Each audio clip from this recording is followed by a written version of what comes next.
Klinik korporatsiyasining Aylife brandiga tegishli yana bir ajoyib ayollar shaxsiy gigiyena vositamizni arzon qilib ko'rsatmoqchiman. Ushbu gigiyena vositamiz oq va binafsharang gigiyena vositasidan farqli o'laroq mana bu razmerda, ya'ni 290 mm, 29 cm nochnoy prokladkaligidan ajralib turadi. Mana bu yaltiroq joyiga esa turmush kunlari purkalganligi sababli ham, ya'ni o'sha xuddi boshqa takliflarimizdek mabodo mikrob kirib qolgan taqdirda sterillab beradi. Undan tashqari nimani o'zi ham prokladkani o'zi ham xuddi mana shunaqangi yaxshilab yopilgan, vakuumda tortilgan holatda ajoyib va eng muhimi paxtadan tayyorlangan har qanaqangi sintetika vositasi emas. Xo'sh, demak mana shuni nimasini hozir obzorini qilib ko'rsatamiz. Avvalambor ochgandan keyin mana bu ichki qatlamida ham himoya qismi bor. Ushbu himoya qismi mana hozir yonimda lineyka yo'q. Juda ham uzungina.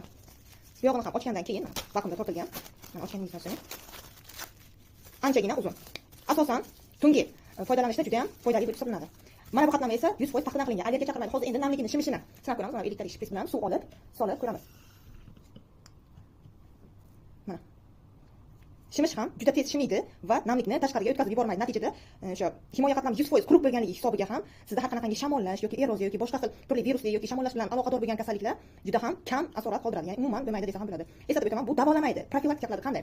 Sababi aynan mana shu himoya qatlami quruqligi sababli doimiy quruq saqlaganligi hisobiga va mana bu o'rtasidagi anionoviy chip, yashil anionoviy chipi bu tashqi ta'sirdan himoya qiladi. Onkologik kasalliklar, radiatsiya nurlanishlarni oldini olib beradi va qolaversa kelayotgan tomchini havodaligida zararsizlantirib, keyin surib oladi. Ya'ni mabodo tomchida qanaqadir virus yoki bakteriyalar bo'lsa, zararsizlantirib, keyin himoya qatlamidan saqlab turadi. Undan tashqari noxushlikni ham bloklash xususiyatiga ega. Endi esa buni namlikni o'tkazmaslik nimasini tekshirib ko'ramiz. Ko'rib turganingizdek, qo'limda mana bu bambuk po'stloqdan tayyorlangan oddiy hojatxona qog'ozi, ya'ni salfetka desak ham bo'ladi, quruq. Qo'l bilan namlikni bosganimni, ya'ni quruqligini videoda ko'rsata olmayman. Shuning uchun ham mana bu qog'oz sochiqdan foydalanaman. Mana.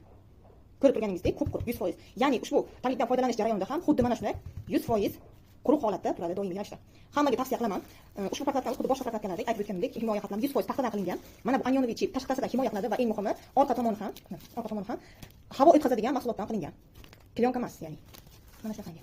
Barchaga tavsiya qilaman, foydalanishlaringiz mumkin.